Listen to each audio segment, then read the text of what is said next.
Here's a joke. Why did Godzilla destroy the Golden Gate Bridge? To get to the other side. Please don't atomic breath me over that one. Hey everyone, and welcome back to Know It All.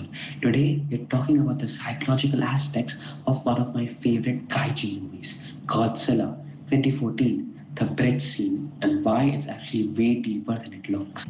Now, for a quick recap, the scene is when all the civilians are stuck on the Golden Gate Bridge. Everything's chaotic. Soldiers are trying to keep control, and then suddenly, Godzilla shows up. And if you're watching this for the first time, you're probably just thinking, okay, cool big monster moment, but there's a lot more going on psychologically. So let's break it down. First off, this entire scene is built on something called human scale fear. Instead of showing Godzilla like some superhero or even just a monster fight, the camera puts you on the bridge. You're not watching from above, you're stuck there with everyone else. And that immediately triggers a kind of survival anxiety. Like your brain goes, yeah, I wouldn't make it out of this. And that's intentional. Gareth Edwards, the director, wanted Gotham to feel less like a character and more like a force of nature, like a tsunami or an earthquake, something you can't find, can't reason with, just survive. Now, here's where it gets interesting. The soldiers in the scene represent structure and control.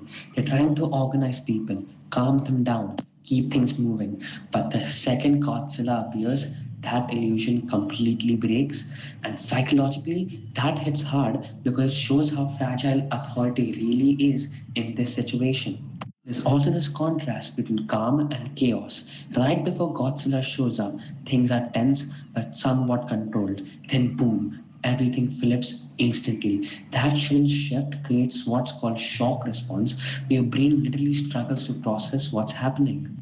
And that's why the scene feels so intense. Even though Godzilla barely does anything aggressive there, he just appears, and that alone is enough. Now, let's talk about the kid on the bus, because that's actually the emotional core of the scene. Kids in movies usually represent innocence and vulnerability. So, when this perspective shifts to a child watching Godzilla, it changes everything. Instead of fear turning into panic, it becomes something else. Awe. This is where Godzilla stops being just a threat and starts feeling almost mythological. Like, yeah, he's terrifying, but there's also this weird sense of scale and wonder to him. And this is kind of why Godzilla remains so popular. The kid isn't thinking enemy, he's thinking, what even is that? That mix of fear and awe is actually a real psychological response humans have when facing something way bigger than themselves. It's the same feeling people describe with things like massive storms or standing at the edge of a canyon. And this scene captures that perfectly. Also, notice how Godzilla doesn't even acknowledge the humans on the bridge. He is not talking them, he's just moving through. And that reinforces the idea that humans are insignificant in this moment. And that's kind of the theme of the movie and Godzilla in the Monsterverse.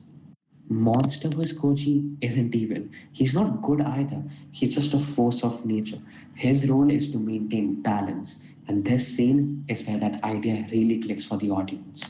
So, yeah, the bridge scene isn't just a cool monster moment, it's a perspective on fear and how to make the audience feel completely powerless without needing constant action. Anyways, that's it for today's video. If you enjoyed, drop a like, subscribe, and let me know what other movie scenes you want broken down like this. Thanks for watching.